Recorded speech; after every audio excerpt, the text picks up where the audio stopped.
Hi යාළුවනේ, එහෙනම් ඔන්න අපි අද ආවා උවෙනෝ සූ එක බලන්න.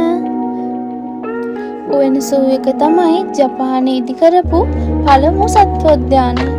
ඒක හදලා තියෙන්නේ 1882. මැප් එකක් නැතුව මේ සත්වෝද්‍යානයේ ගමන් කරන්න ගොඩක් අමාරුයි.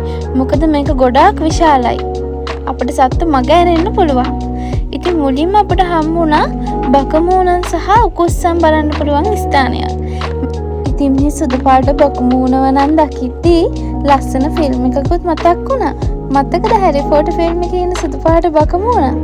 මේ ඉන්න බකමූණන් දෙන්නම සීත ප්‍රදේශවල ඉන්න බකමූණ දෙන්නේ.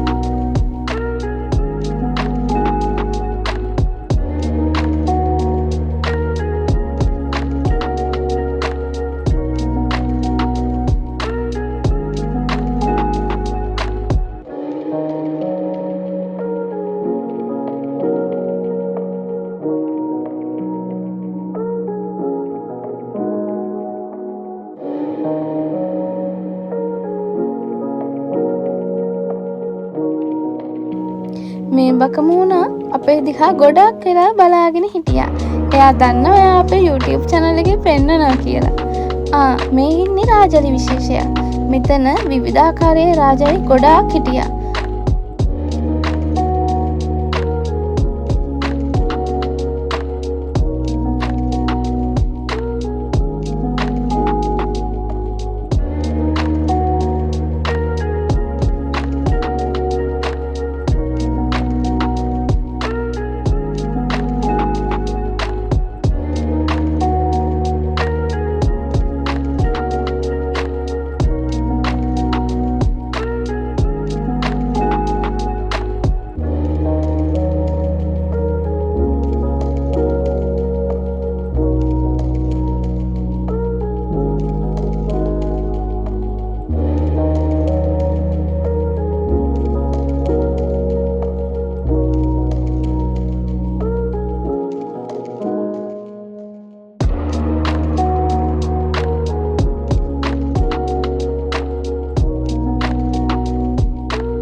මැප් එක නැතුව නම් මේ සූ එකේ ඇවිදින්න ගොඩක් අමාරුයි.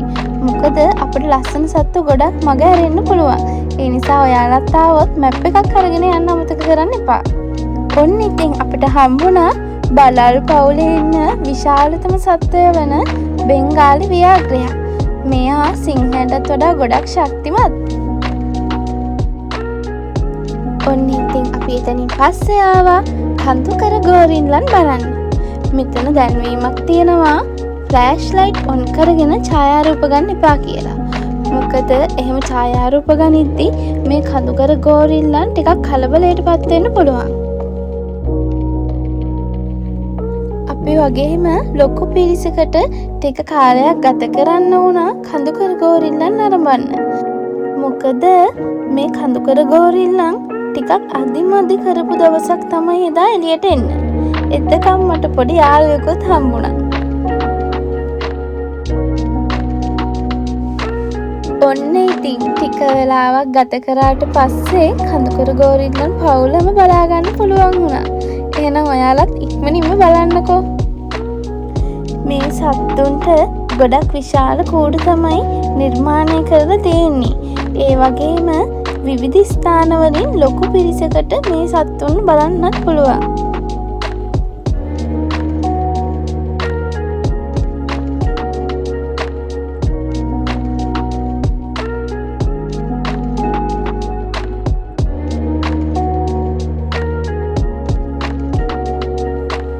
එතනින් පස්සේ ඔන්න අපි දැක්කා ලංකාවේ දක්නට ලැබෙන්නේ නැති සතෙක්ව.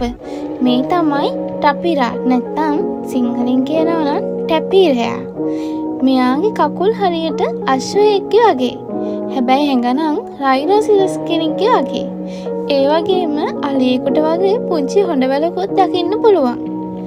උවෙනෝ සත්වෝද්‍යානයේ ඉන්න ගොඩක් සත්තු අපට ලංකාවේ පරිසර පද්ධතියකදීවත් නැත්නම් ලංකාවේ සත්වෝද්‍යානයකදීවත් දක්නට නොලැබෙන සත්තු. ඉතින් ඔයාලා ජපානයේ ඉන්නව නම් අනිවාර්යයෙන්ම මේ සත්වෝද්‍යානය බලන්න එන්න. ඊළඟට අපි ඇතුල් වෙන්න යන්නේ නොක්ටර්නල් හවුස් එකට. එහෙමත් නැත්නම් නිකන් ශබ්දබද්ද නැති ටිකක් අඳුරු පැහැති ප්‍රදේශවල ජීවත් වෙන සත්තු. උණහපුළුවන් වර්ග, ඒ වගේම උරුලෑවන් වර්ග, කැබැල්ලෑවන්, මේ වගේ සත්තු ගොඩක් මෙතන ඉන්නවා. හැබැයි ජපානයේ සීත කාලය නිසා ගොඩක් සත්තු ටිකක් සීතලට ගුලි වෙලා තමයි ඉන්නේ.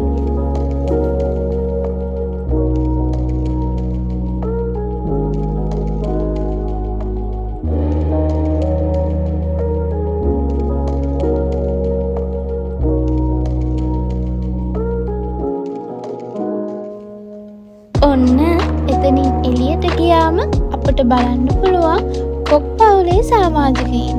මෙතන ඉන්නවා ගොඩාක් ලස්සන කොකුන් විශේෂ. සමහර අය නම් කොහෙන් හරි එළියට යන්න තැනක් බලනවා වගේ. එයාලත් ගොඩක් ආස ඇති නිදහස් පරිසර පද්ධතියක ජීවත් වෙන්න. මොකද පියාඹන සත්තුන්ට ආස කෙලවරක් නැහැනේ.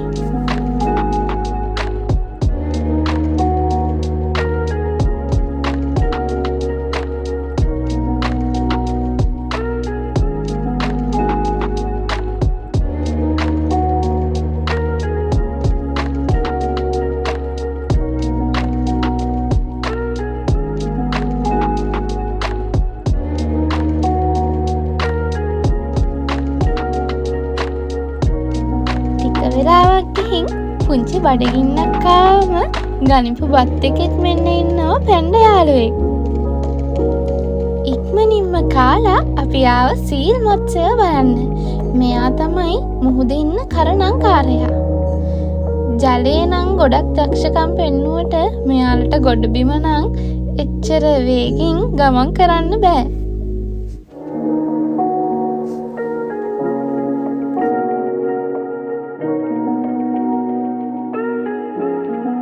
සීල් මාළුව බැලුවට පස්සේ ඔන්න අපි දුවලා ගියා බලන්න පෝරබයා. එහෙම නැත්නම් හිමවලසව. අපේ වෙලාව ගොඩක් හොඳයි. ඒ වෙලාවේ තමයි හිමවලහ එළියට ඇවිත් තිබුණේ. හිමවලස තමයි ගොඩබිම ජීවත් වෙන විශාලම ක්ෂීරපායී මාංශභක්ෂික සත්වයා. බලන්නකෝ එයා කොච්චර විශාලද කියලා.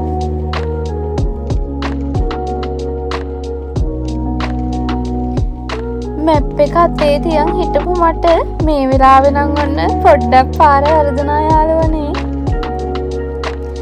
පාර වැරදුනත් ඔන්න අපි ආයෙ හොයාගත්ත පෙන්ගුයින් යාළුවන්ව. මෙයාලා නම් අපිට පේන්න ලස්සන වැඩ ගොඩක් දැම්මා. ඔයාලත් බලන්නකෝ.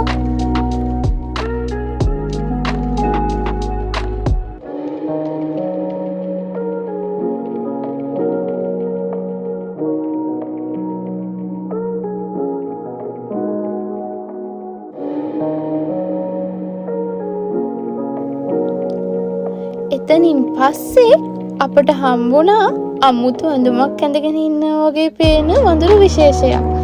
එයාලා දිහාන ඇස් අහකට නොගෙන බලාගෙන ඉන්න තරම් ලස්සනක් තිබුණා. හරිම ලස්සනයි. හරියට නැටුම් ශිල්පියෝ ටිකක් වගේ. පුදුම සෙල්ලම් තමයි එයාලත් පෙන්නුවේ.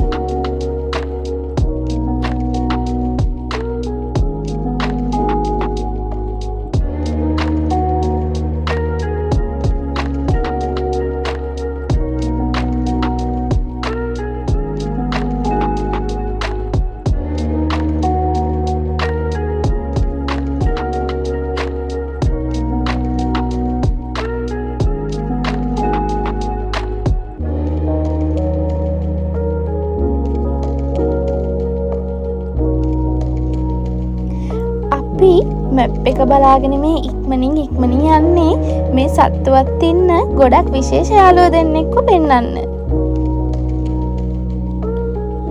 ඔන්න මේ ඉන්නේ ඒ දෙන්නගෙන් එක්කෙනෙක්. Red panda. එහෙමත් නැත්නම් රතු පැන්ඩා.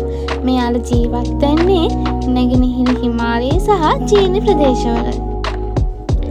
මේ රතු පැන්ඩලා රුක්වාසී ශීරපායි කුලයට තමයි අයත් වෙන්නේ. පැන්ඩ කියල කිව්වට මෙයා පැන්ඩෙක් නම් නෙමෙයි. මෙයා හරියට රැකුන් කෙනෙක් වගේ.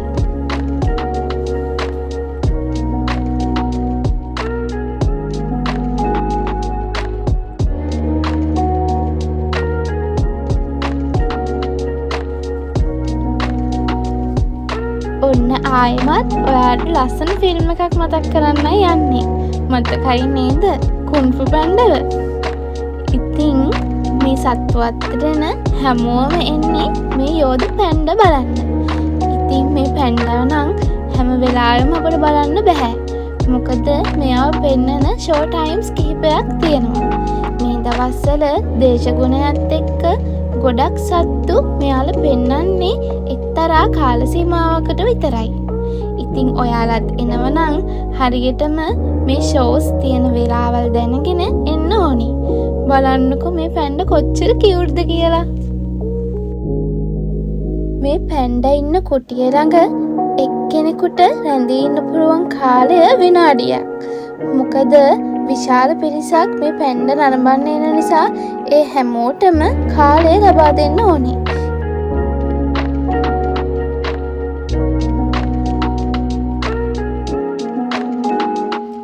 එතනින් එළියට ආවට පස්සේ ඔන්න අපට බලන්න පුළුවන් වුණා සියක්කාරයක්. එහෙමත් නැත්නම් ෆ්ලැමින්ගෝ පක්ෂියා.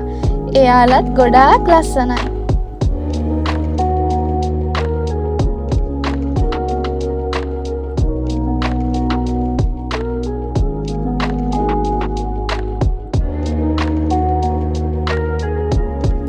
ඔන්න ඊට පස්සේ අපට හම්බුණා ජිරාෆ් යාළුවව. ඉතින් මේ ජිරාෆ්ලත් පෙන්නන්නේ දහවල් කාලයේදී විතරයි. මොකද ජපානයේ මේ දවස්වල ශීත කාලගුණය ඇවිත් තියෙන නිසා මේ සත්තු සවස් කාලය වන විට විශේෂ වියලි කලාපීය කුටි වෙත යවනු ලබනවා. ඊට පස්සේ අපට හම්බුණා ෂොයිබිල්. එහෙමත් නැත්නම් බුලට් කුරුල්ලා. මෙයාලා ජීවත් වෙන්නේ වියලි කලාපීය රටක.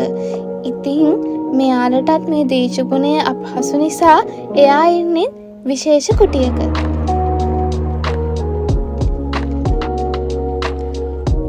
උවෙන සූ එක බලන්න එන ඔයාලට විවිධ පරිසර පද්ධති වලට අයත් විවිධ සතුන් බොහෝමයක් දැක බලා ගන්න පුළුවන්. මේ සත්ව උද්‍යානයේ විවේරියම් එකකුත් තියෙනවා. හැබැයි මේ කාලේ තියෙන දේශගුණය නිසා මේ විවේරියම් එක විවෘත කරන්නේ නැහැ.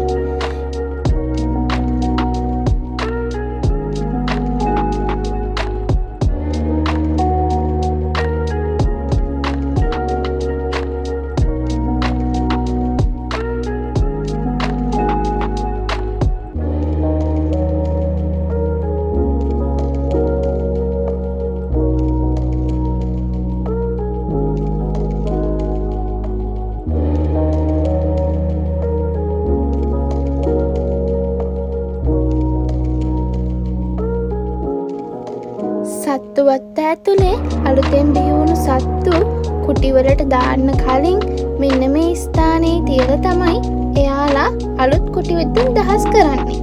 එතකල් එයාලා මේ විදිහට ආරක්ෂිත කුටිවල රැඳී ඉන්නවා.